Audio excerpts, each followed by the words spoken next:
Hello students of class 8. In our today's class we are going to discuss some of the important properties of quadrilateral. Among those properties, the first one is the sum of all the interior angles of a quadrilateral is 360 degree. Okay, note this statement. The sum of all the angles of a quadrilateral is 360 degree. Eta quadrilateral ভিতৰত থকা চাৰিটা angle যদি আমি add কৰোঁ then we will get the total value is equals to 360 degree. Now we have to prove that statement. এই statementটো কি কৰিব লাগিব আমি prove কৰিব লাগিব. To prove that sum of the interior angles of a quadrilateral is 360 degree, draw a quadrilateral ABCD with diagonal BD as shown in figure. So proof কৰিব কাৰণে কি কৰিব লাগিব, we have to draw a quadrilateral. ঠিক আছে, so এটা so এটা quadrilateral draw কৰা হৈছে A B C D, এটা quadrilateral draw কৰা হৈছে. Then we have to draw one diagonal. ঠিক আছে, ইয়াতে আমি B D এটা diagonal draw কৰিছো. B আৰু D opposite vertex join কৰি কিনে এটা diagonal draw কৰিছো না. কনস্ট্ৰাকচনৰ কাম হৈ গ'ল আমাৰ. এতিয়া আমি proof start কৰো না. Let ABCD be a quadrilateral. ABCD এটা quadrilateral বুলি ধৰা হৈছে. ঠিক আছে, draw a diagonal BD. এটা diagonal BD আমাৰ draw কৰা হৈছে. ঠিক আছে, হৈ গ'ল কনস্ট্ৰাকচনৰ কাম. Please divide the quadrilateral into triangle BCD and triangle ABD. Diagonal to draw কৰাৰ পিছত কি হৈছে, আমাৰ quadrilateral to divide হৈ গৈছে দুটা triangle. তোমালোকে ফিগাৰত চাই আছা, triangle দুটাৰ নাম কি, এটা হল BCD, triangle BCD, আৰু এটা হল আমাৰ triangle ABD. এইটো triangle ABD, দুটা triangle হৈ গৈছে না. আৰু আমি আগৰ পৰা জানো, আগতে পাই আহিছো যে sum of all the three angles of a triangle is 180 degree. এটা ট্ৰাইঙ্গেলৰ তিনিটা এংগেলৰ সাম কিমান হয়, আমাৰ 180 ডিগ্ৰী হয়. ঠিক আছে, so you can write in triangle ABD, triangle ABD কি হয়, sum of all the three angles. ঠিক আছে, so ইয়াৰ আগত অলপ এটা বস্তু নোট কৰিবা যে আমি এই ডায়াগোনালটো ড্ৰ কৰাৰ পিছত দুটা দুটা যে এংগেল ফৰ্ম হৈছে, দ্যাট মিন্স এংগেল বি আমি দুটা ভাগত ভাগ কৰি দিছো না. ডায়াগোনাল ড্ৰ কৰোঁতে দুটা ভাগত ভাগ হৈ গৈছে. তাৰে এটাক নাম দিছোঁ আমি 1 আৰু এটাক দিছোঁ 3. সিমিলাৰলি এইটো এণ্ডত এংগেল ডি দুটা ভাগত ভাগ কৰা হৈছে. তাৰে এটাক নাম দিয়া হৈছে 2 আৰু এটাৰ নাম দিয়া হৈছে 4. নাও in triangle ABD, triangle ABD তিনিটা এংগেল কি, এটা হ'ল এংগেল A, এটা হ'ল এংগেল 1 আৰু এটা হ'ল angle 2. So sum of these three angles, that is angle A, angle 1 and angle 2 is 180 degree na, is equals to 180 degree. আৰু এইটোক আমি নাম দিছো equation 1. In triangle BCD, এতিয়া আৰু এটা ট্ৰাইঙ্গেল, এইটো ট্ৰাইঙ্গেলত চাও আমি. ঠিক আছে, in triangle BCD এটা এংগেল হ'ল আমাৰ এংগেল C, এটা হ'ল আমাৰ এংগেল 3 প্লাস এংগেল 3 আৰু এটা হ'ল এংগেল 4. ঠিক আছে, এই তিনিটা এংগেল এড কৰিলে আমি কি পাম, ইকুয়ালস টু 180 ডিগ্ৰী পাম. That is our equation 2. ঠিক আছে, নাও if we add this equation number 1 and equation number 2, এই দুটা যদি আমি এড কৰি দিও, ঠিক আছে, কেনেকৈ এড কৰে ইকুৱেশ্যন চাই লো এবাৰ ভালকে. we'll add the left hand side of the equation 1 with the left hand side of equation 2 and then put a equal to, then we'll add the right hand side of equation 1 and right hand side of equation 2. So adding equation 1 and 2 we will get left hand side add korile ki hobo, angle A plus angle 1 plus angle 2, left hand side of equation 1 plus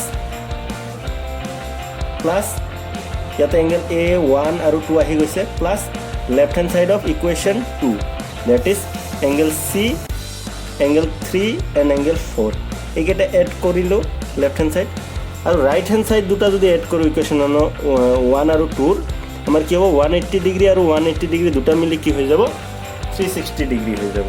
ঠিক আছে,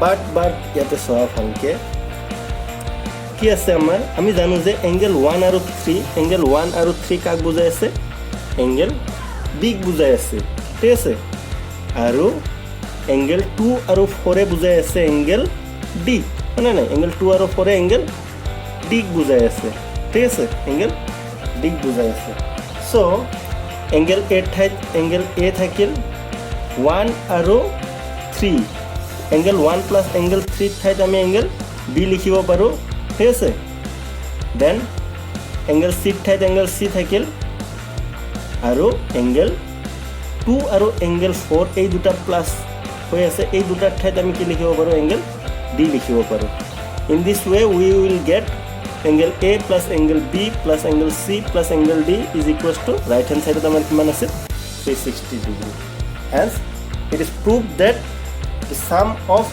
all the angles here in this case angle A plus angle B plus angle C plus angle D that is all the angles of a quadrilateral the sum is 360 degree okay hence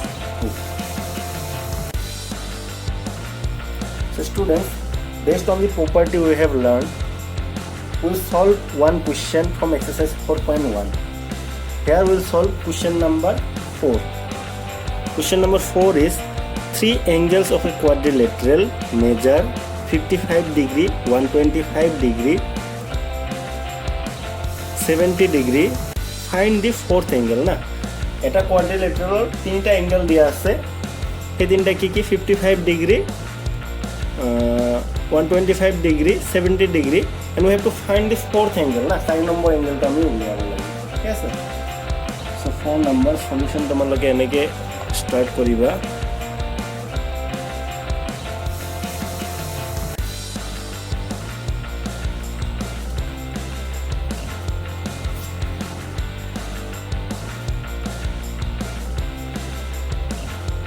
let the four angles of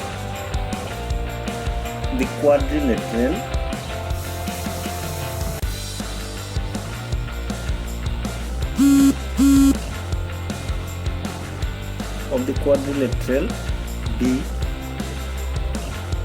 angle A eta dhorilo ami okay sir suppose this is 55 degree angle B eta dhorilo suppose this is 125 degree angle C eta dhorilo ami let this be 70 degree na and angle D we have to calculate na so you can write that to know that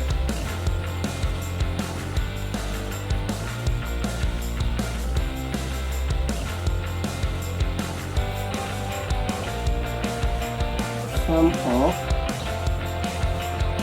all the angles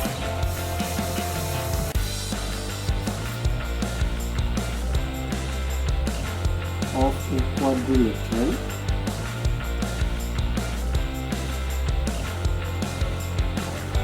is equals to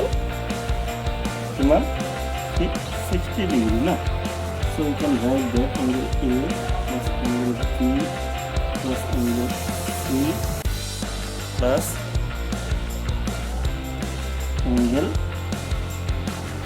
B is equals to 360 degree our angle A kiman asil 55 degree plus angle B kiman asil amar 125 degree plus angle C kiman asil amar 70 degree angle B ami na jano is equals to 360 degree so tinta plus korle kiman hobo amar 55 plus 125 na 120 170 180 plus 70 কিমান হ'ব আমাৰ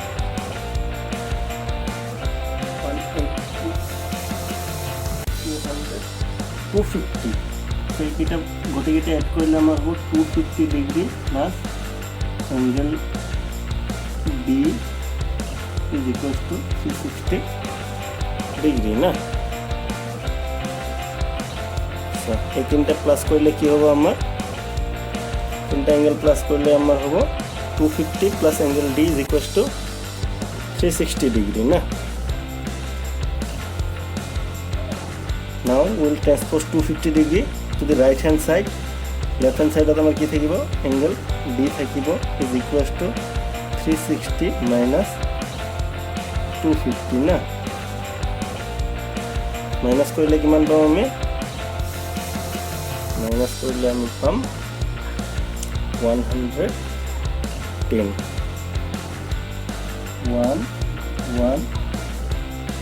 degree পাম না। Angle D কিমান হ'ব আমার 110 degree. So we can write at the fourth angle